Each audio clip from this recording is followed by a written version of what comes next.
Hello and welcome everyone. My name is Samantha and I am the President and CEO of the Seattle Southside Chamber of Commerce. On behalf of both the Chamber and Explore Seattle Southside, it is a pleasure to welcome you all here this afternoon. As we continue our FIFA 2026 preparation series, we recognize the immense opportunities ahead of our region.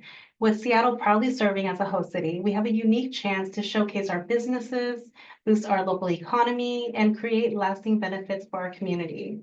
This webinar is part of an ongoing effort to ensure that you, our business leaders and stakeholders, are well prepared to maximize these opportunities. Today's session will focus on the latest updates from key stakeholders, offering insights into the economic impact of FIFA, infrastructure planning, and business readiness. Whether you're looking for resources, strategic insights, or ways to engage with the FIFA-related activities, this session is designed to provide you with the valuable information to help your business thrive. We are honored to have speakers from across our region who are leading efforts to prepare for FIFA 2026. We'll begin with remarks from Mayor Kevin Schilling of Burien and Representative Adison Richards from the Washington State Legislator. Next, we'll hear from Explore Seattle Southside's CEO, Mark Everton, and their Sports Business Development Manager, Sydney Marks Nichols, who will be providing insights on FIFA Club Cup this summer. We'll then hear from Julie Collins from the Port of Seattle, who will share key updates regarding port-related activities, followed by Dylan Ordonez from the FIFA 2026 Local Organizing Committee, who will provide the latest on FIFA's local preparations. We'll conclude with a Q&A and a short poll and closing remarks. This quarterly series is again designed to keep you informed and engaged as we move closer to 2026. With each session, we aim to provide you with actionable insights, connect you with key resources, and facilitate meaningful collaboration across industries. Additionally, the Chamber is working closely with our partners and cities to bring our Southside business community a FIFA readiness toolkit, a one-stop resource designed to ensure you have everything you need to capitalize on this economic opportunity. So be on the lookout for the official launch this March. We are incredibly fortunate to have a distinguished lineup of speakers today, starting with Mayor Kevin Schilling from the city of Burien. Mayor Schilling has been a strong advocate for business development and community growth, and he is here to share insights on how our local cities and our region are preparing for FIFA 2026. Mayor Schilling, the floor is yours.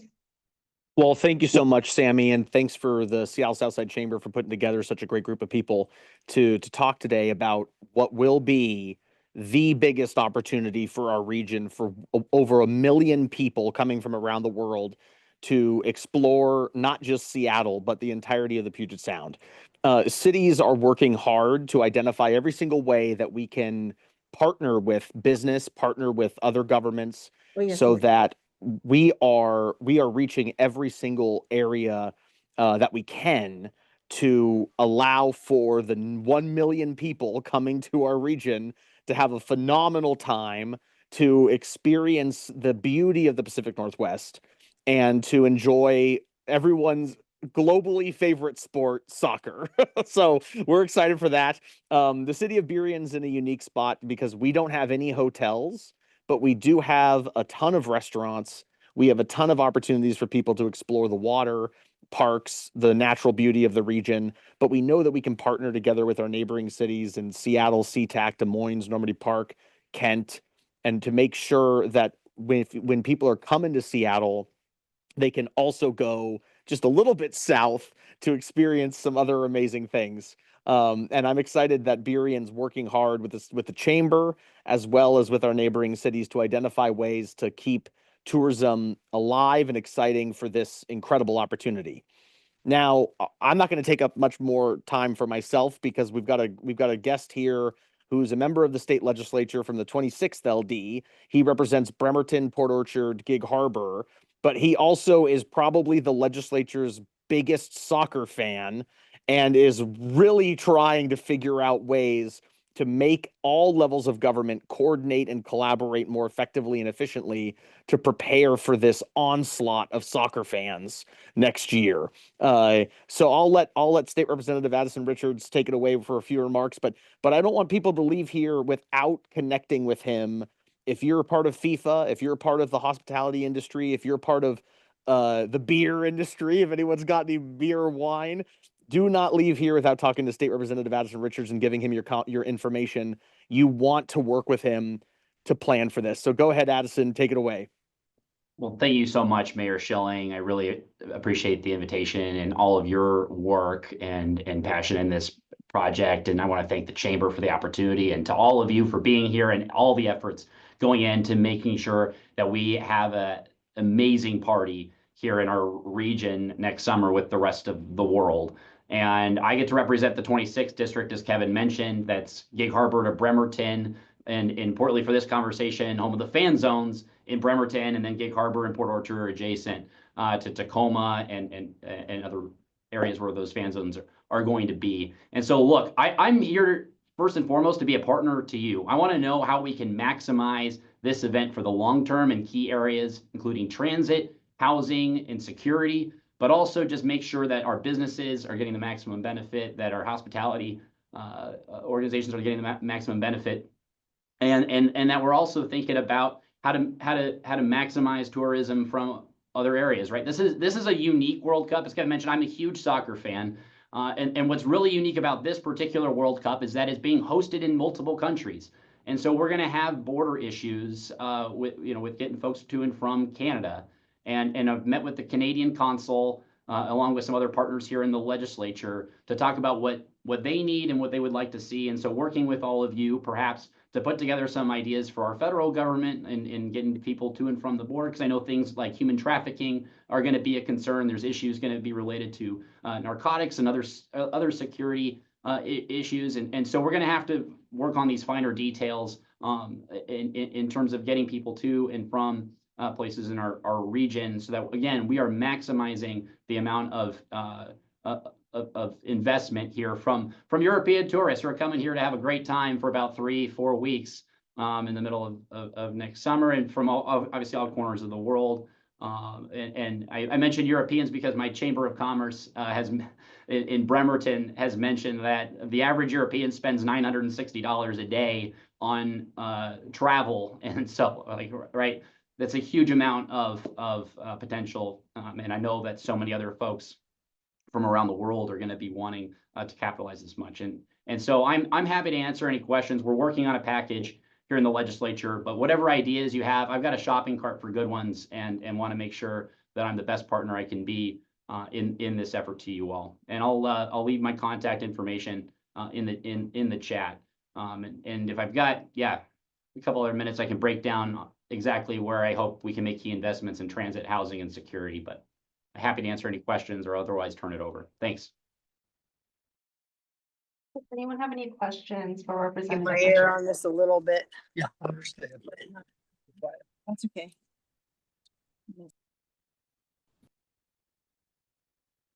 All right, maybe at the end, Representative Richards, thank you so much for your time.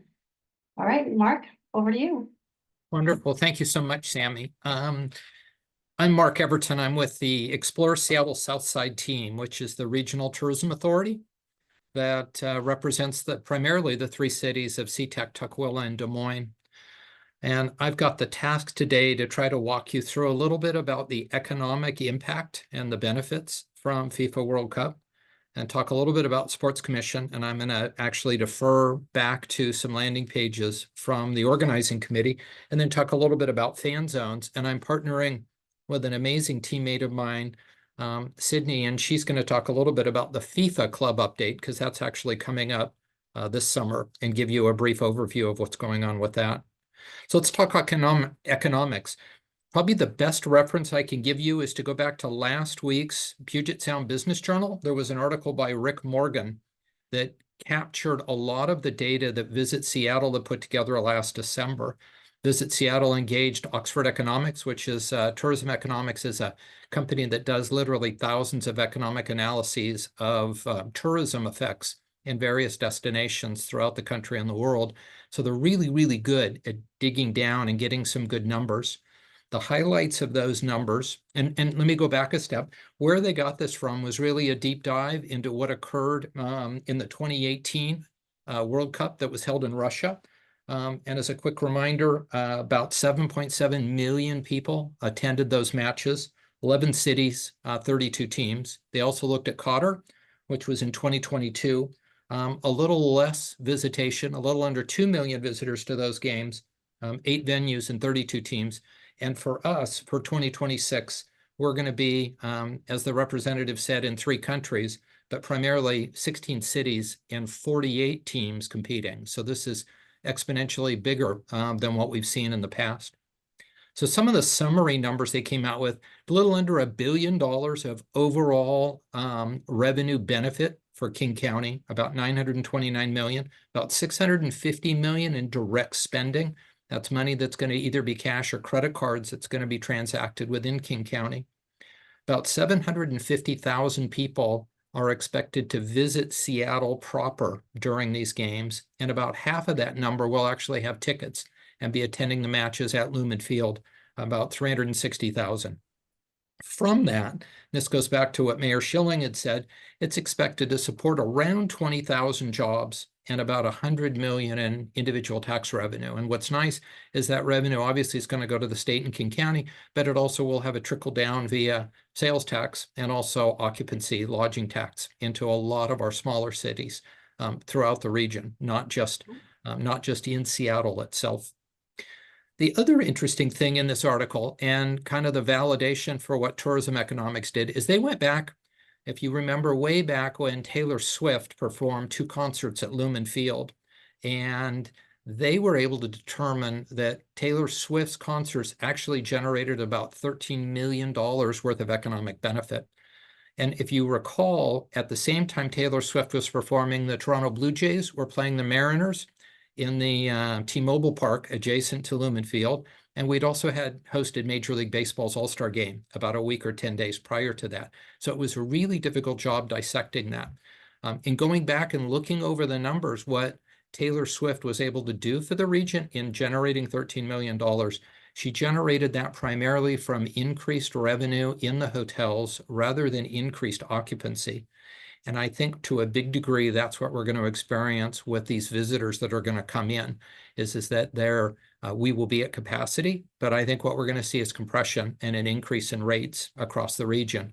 And when I say region for this, it's really from Bellingham all the way down to probably Vancouver. We're going to expect the whole West Coast to see impact from these people coming in.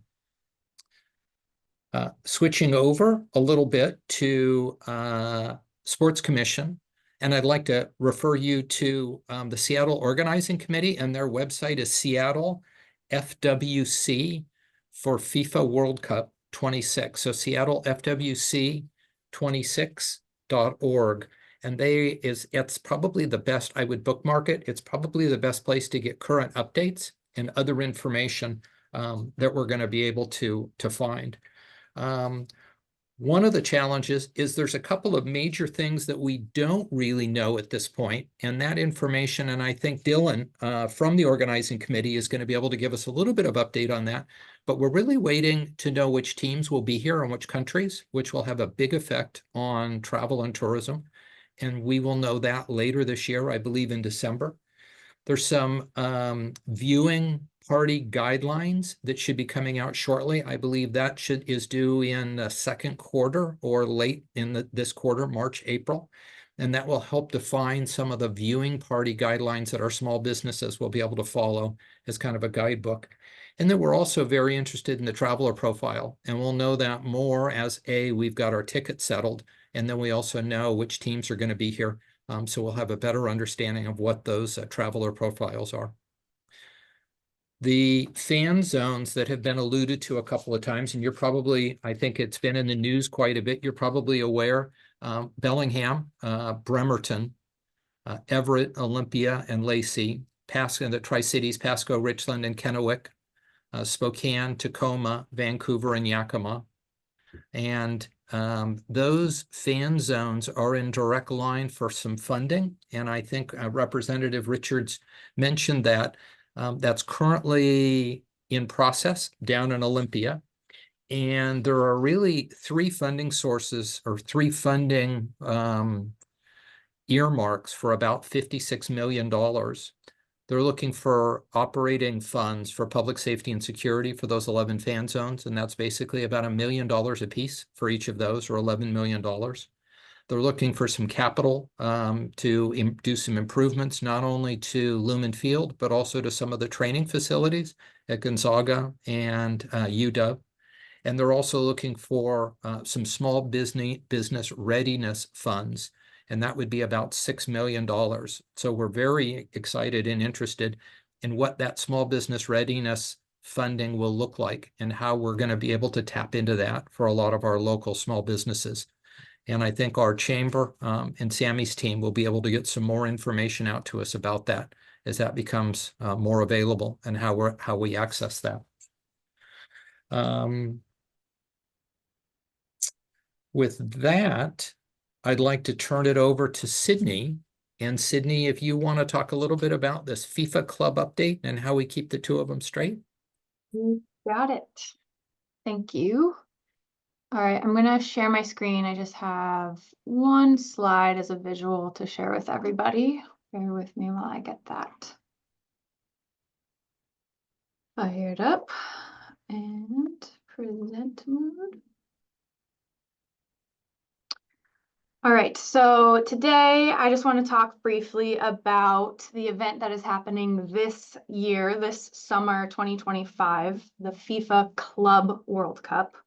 And I think that sometimes with so many World Cups being thrown out and talked about, I want to just make it clear that this is not the same World Cup that's happening in 2026. All of that data that Mark just shared with us does not reference the Club World Cup. These are two separate events happening in two separate summers. And I just want to give you a little bit of details on what this one is going to be like. So really the big difference, what is the difference between Club World Cup and World Cup? Club World Cup is a tournament of clubs from around the world. And I think that a term synonymous with club is team. I think in the States often refer to teams rather than clubs like they would maybe in Europe. So for example, the Seattle Sounders are a club and they will be competing in this summer's Club World Cup. So if that helps kind of your brain distinguish between the two summers, it is based off of team rather than country. So in 2026, you'll see USA versus Argentina, for example. We don't know what those teams are going to be yet, but just an example, those are countries playing other countries versus this summer, you'll see different teams and or clubs competing against each other. And so a little bit about FIFA Club World Cup is that there are 32 teams in total, and they will compete in 11 different cities in the US. So it is similar to 2026. It is spread out 12 different stadiums in 11 cities. And Seattle is a host city, as you may know. Very exciting. It's going to be an awesome chance to see the Seattle Sounders compete on an international stage. They qualified back in 2022. So they will be making their appearance at Lumen Field and competing in their 3 group stage matches here at home. And you can see that those matches are marked with an asterisk on the right-hand side there. The tournament kicks off on June 14th in Miami, and it continues all the way until the final match on July 13th in New Jersey. The Seattle matches are listed on the slide, but they begin on June 15th and continue every other day until the 25th, all taking place at Lumen Field. So this is the first event of its kind with this expanded 32 team structure. So we really don't have any historical data to reference for visitor data or economic impact for what this event really means for our city and our region. We do know that there are 6 international teams that are traveling to Seattle to compete in their group stage play, and they are listed on the slide here. We have a Botafogo from Brazil, Sierra River Plate from Argentina. We have a Japanese team, Spain, Paris Saint-Germain from France, and then even an Italian team as well. So they'll all be traveling to Seattle, practicing here for the duration of those 10 days and playing in their group stage play, where it will then go to elimination round, and the games will leave Seattle at that point. Just a few notes on this tournament. While it is massive and will have a lot of viewership globally, it's expected to not be as large as the FIFA World Cup in 2026. So the number of visiting fans will be significantly smaller. There is no official fan zone for this game or for this tournament.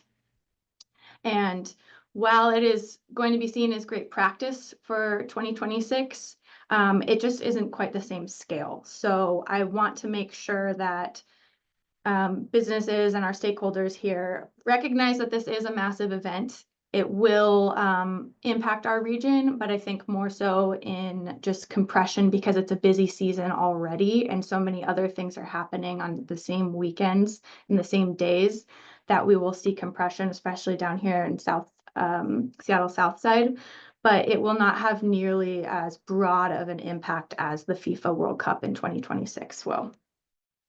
And then I wanted to just briefly stop sharing that, sorry, and share with you. Okay, switch our landing page that we have created. Oh, sorry. Over here. And I just wanted to point this out as a visual for everyone to reference. This is the Explore Seattle Southside's landing page. This has information on both the FIFA Club World Cup as well as 2026.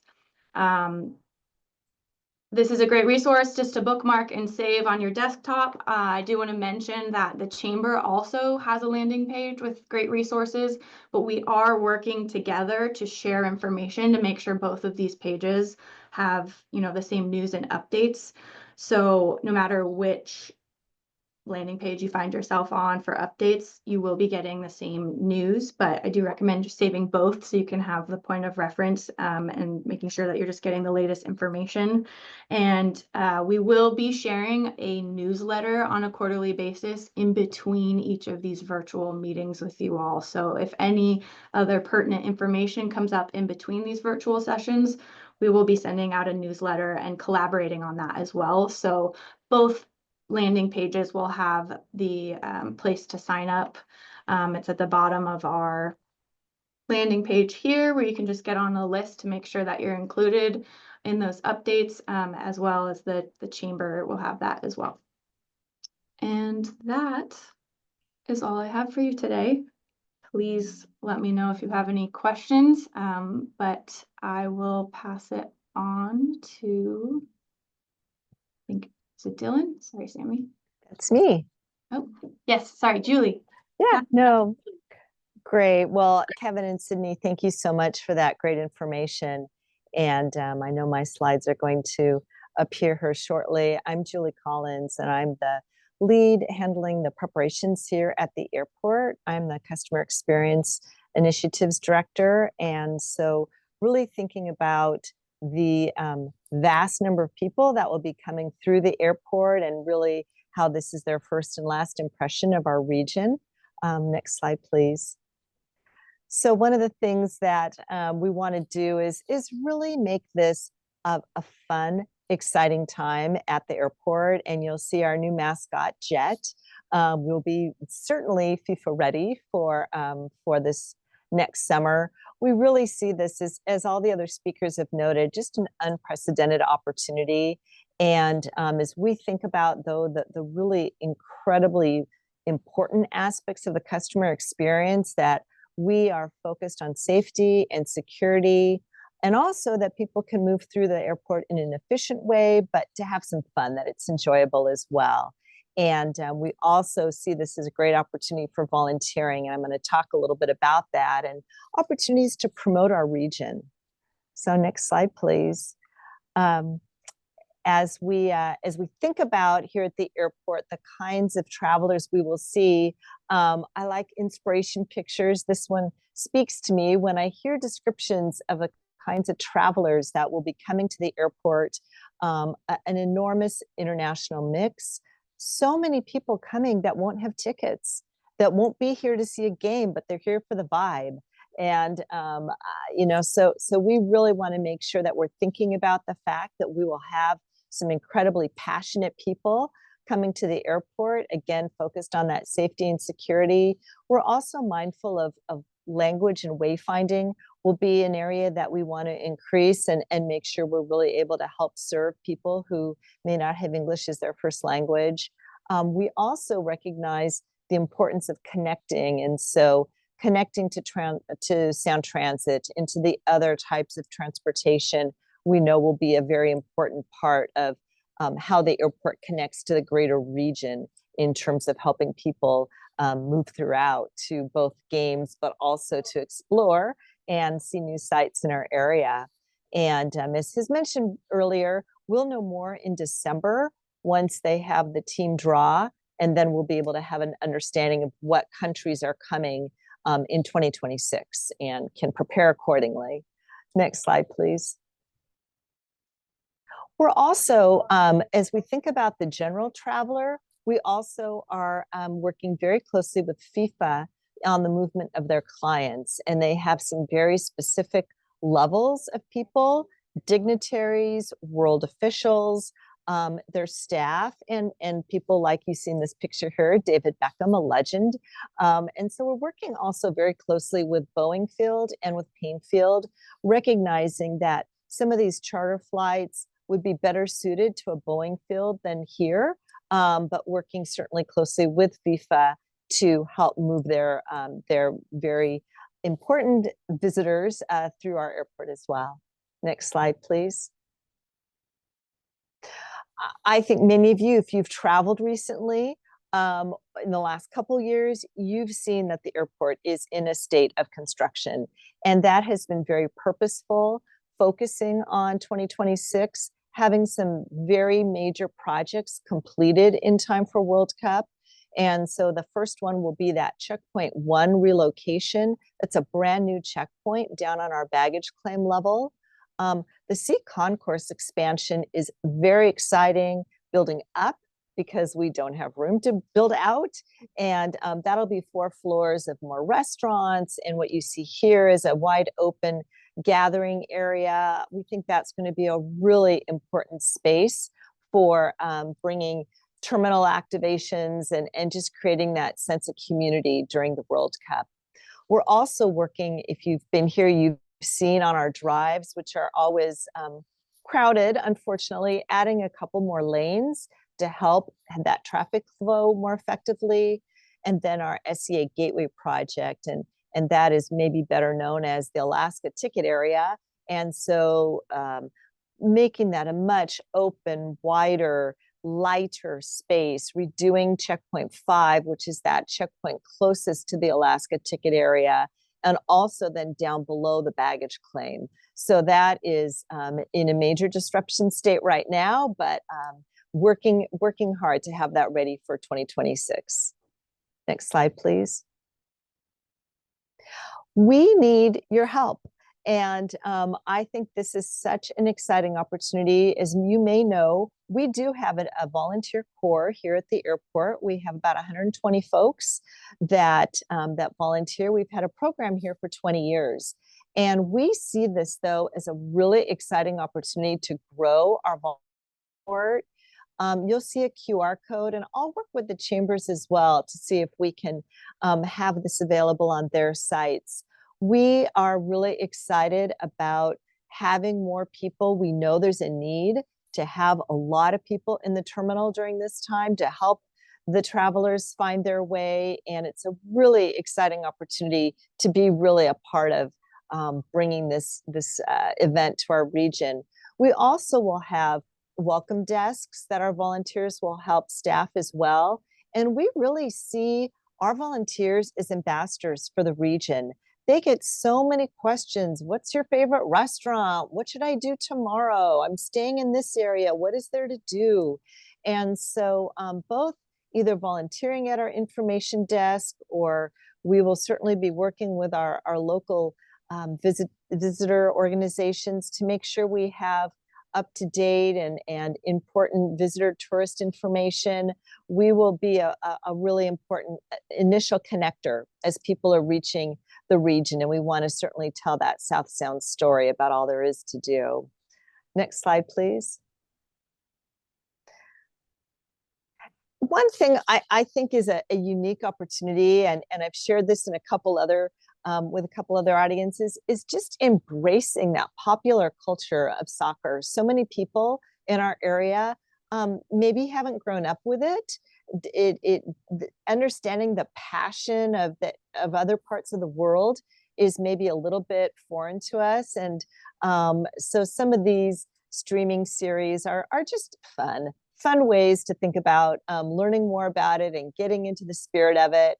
And you can always go to a youth soccer game if you want to, on any Saturday morning, cheer on our youth in this pursuit. And that's a picture of my daughter from years gone past, and spending lots of days on soccer field. But I really recommend Welcome to Wrexham. If you want to see how a town gets energized around soccer, and I think about what if those people were coming here to Seattle, they would be all in on their team. And I think that's what we'll see some of this summer with our Club Cup tournament. Next slide, please. And so finally, as I've continued to work with a lot of different partners, people on this call, like Dylan, who you'll be hearing from next, and others, there's a good mix of patience that's coming with getting ready for this. The information is not always as quickly as coming as we'd like. So if you're wondering about something and maybe the chamber or others don't quite know yet, know that we're working hard to get that information, and that there'll be a lot of persistence to make sure that this is an event that really does our region proud and really provides some enormous economic impacts. Kevin's comment about Taylor Swift, absolutely true for the airport. When she was here before the first time, that was a record-setting day here at the airport of people coming through to go to that concert. And then last summer, this fall, when she was up in Vancouver, BC, we literally ran out of rental cars. So many people flew to Seattle and then drove to BC. So that back and forth between Seattle and BC is another really big part of, I think, what we'll be seeing is people going from game to game, match to match. So please ask questions. I'm happy to answer them on behalf of the airport, and we'll stay connected with our business organizations here in the South Sound to make sure that we're communicating clearly. Thanks so much for the opportunity to be part of your webinar. Thank you. Thank you, Julie. Next, we have Dylan. Hey everybody, Dylan Ordonez with Desmond Consulting Group, supporting Seattle FWC 26 with Government and Community Affairs. Thank you for the opportunity to be here today. Thanks Southside Chamber, Explore Southside, Mayor Schilling, Rep Richards. I think they both may have jumped by now, but and thank all of you for taking the time. Julie, you and I think we might be able to like actually swap presentations. You can give mine, I can give yours with as many times as we've seen it by now. So maybe we can do that next time. I'm going to try sharing my screen here, and apologies in advance because I'm sure that there are some folks on this call who have seen this before, but there will not be a test afterwards. Let's see. I'm going to just kind of give a primer just to make sure everybody's on the same page, a little level set about the tournament, and then dive into some near-term updates, and then a quick timeline, and then any questions at the end. So as we've talked about, Club World Cup is this summer. That is not FIFA World Cup 2026. The tournament footprint is June 11th through July 19th, with the first match in Mexico City and the final taking place in New York, New Jersey. We're under 484 days away. As it was mentioned, 3 host countries, 16 cities, 11 in the United States, 104 matches, 48 teams. Complete polar opposite of Men's World Cup 2022 and Qatar. Condensed urban area. This is an entire continent, so huge undertaking. Seattle and Vancouver are 2 of the closest host cities, as we know, and the tournament's going to overlap with America's 250th birthday. 3 billion plus global viewers for the final match, 6 million plus ticketed visitors to the US. Here's what we know. Here's the full match schedule. We have in Seattle, the United States men's national team will be playing here in their second group stage match on Juneteenth. We will have up to 11 other national teams playing here. Our tournament footprint is June 15th. You can see our kind of local logo here on Monday, June 15th. We have 4 group stage matches, 15th, Juneteenth, the 24th, and then the 26th, kicking off Pride weekend. And then we have a round of 32 match on Wednesday, July 1st, and a round of 16 match on Monday, July 6th. So those are our 6 matches. Super exciting. You can see Vancouver's matches adjacent and overlapping with ours. So again, lots of opportunity for travelers going back and forth. Here's our Cascadia footprint. Again, some things folks have covered, but 2 host cities, 13 matches in between. We have 6, Vancouver has 7, up to 24 teams. We have proposed to FIFA, and they have accepted our proposals for Renton and Spokane to be base camps. This is where a team will come live a couple weeks ahead of the start of the tournament. The Sounders Clubhouse in Renton and Gonzaga out in Spokane. There are a few other proposed base camps in the area, but we're not lead on those. For the other teams that aren't based here but will be playing here, their practice fields will be at University of Washington and Seattle University. And as was mentioned earlier, we have announced our 9 fan zones that will be taking place outside of King County. And these areas, it's going to be their event. It's not a Seattle FWC 26 event. These areas will be putting on their own events, but we are partnering with them to bring ambassadors, to support the viewing license, to support other elements to make them special and uniquely Seattle FWC 26 elements to these fan zones. So we're very excited to be partnering with those areas. Again, you can see on the bottom left here, Bellingham, Bremerton, Everett, Olympia, Lacey, Spokane, Tacoma, Tri-Cities, Vancouver, and Yakima. We fully believe this is an event of statewide significance, and that soccer is woven through the culture of the state and history of the state.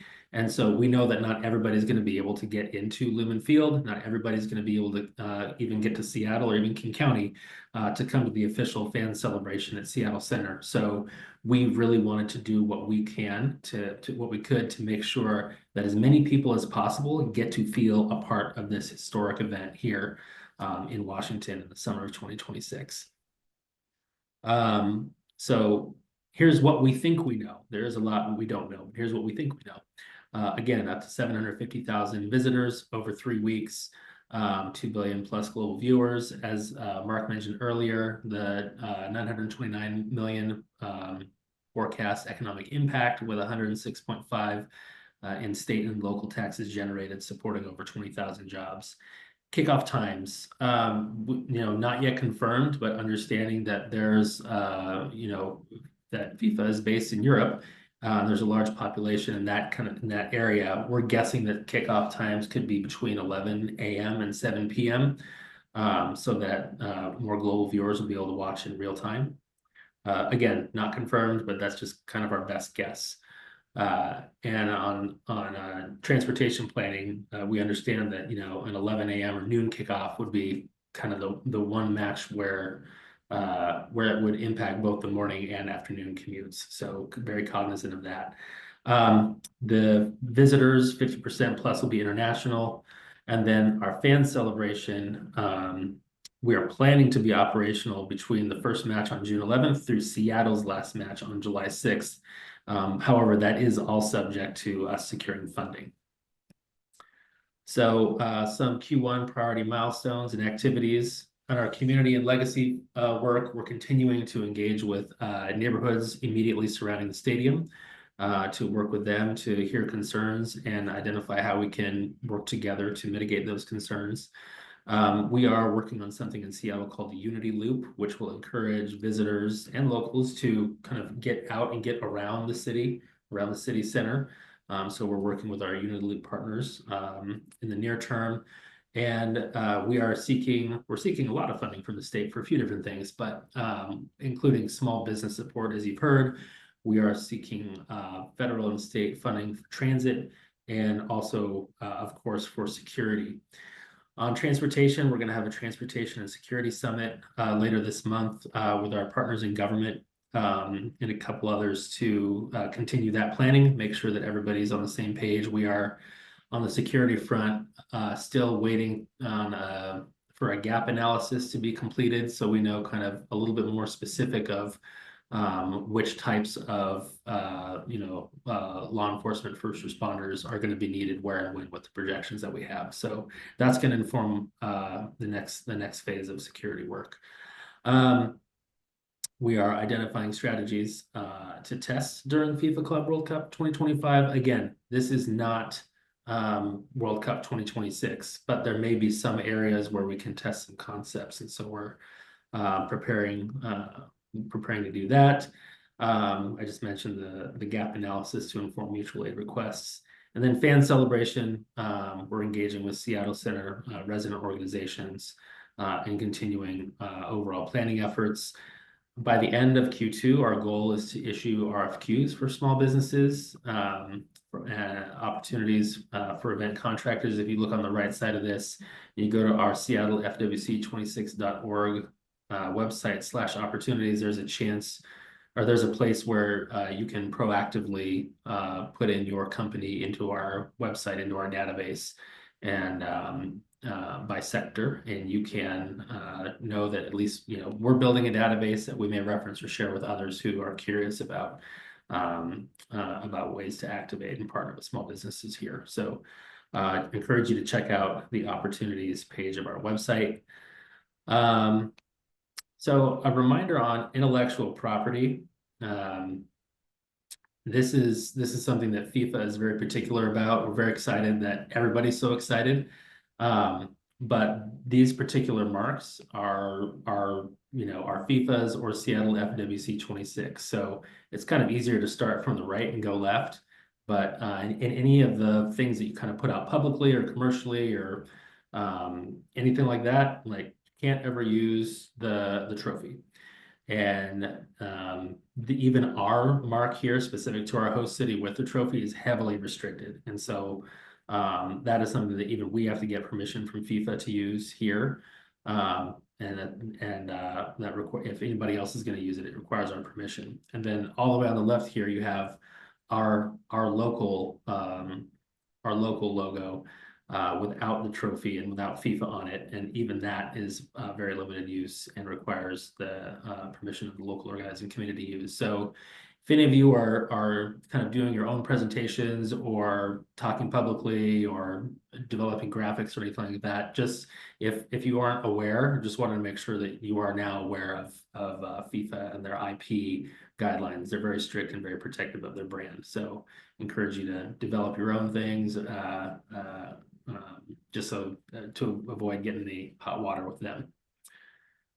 So quick look at a high-level timeline. FIFA is supposed to release their our viewing party guidelines globally by the end of Q2. The Sports Commission partnering with them to put together kind of a watch party planning guide, and that should hopefully be available by the end of Q2. Q3, Q4 tickets go on sale. And we're hoping to also have our small business toolkit engagement going. Q4 this year, as was mentioned earlier, that's when the final draw will be for the team. So in December, we will know which teams will be playing here in Seattle, and shortly thereafter at what times they'll be playing in Seattle. And that is a large last missing puzzle piece to the planning efforts. It will inform, how many, estimates on fans. It will inform other safety and security measures. It will inform just a whole host of other things. And so we're very excited to learn which nations will be here. You can see in 26 Q1 operational plans finalized and culturally competent trainings executed. Base camps will be chosen by by all teams in January, February of 26. So we'll know if Renton and Spokane are selected. Again, they're on the menu. FIFA has approved them. So that in and of itself is a big deal. We're very excited about it. And now we're just hopeful that of the teams that are selected to be playing in the tournament and playing around here, that they select Renton and or Spokane. We'll have another mobility and safety summit in Q1 26. And then Q2 26, it's game time, right? City gets dressed up and teams arrive at base camp. So there's a lot more, but that's a very high level kind of quick overview of what's to come and how we're approaching it and what we're doing right here in the near term. So I hope that is helpful. On the asks for security, small business, and other funding, we do have working with the Seattle Chamber on a joint sign-on letter. So if folks are interested in signing on to that to support our Ask in Olympia, I can send that link around. And then more to come on a coordinated ask in DC to support our security funding. It's a small, we're a small team and it's a big state. And so I know there are many other people out there who we haven't yet spoken with. So, here's my contact information. Feel free to reach out or share our website. If folks are interested in tickets, which generally everybody is, there's the link, FIFA.com/tickets. It's a lottery. And so if you're interested, we're just directing everybody to FIFA's website to sign up for updates there and to enter into the lottery. So, and that is all I have. Thank you so much, Dylan. Really appreciate your insights. Thank you so much for your participation, and I hope you all have a wonderful rest of your day. Take care.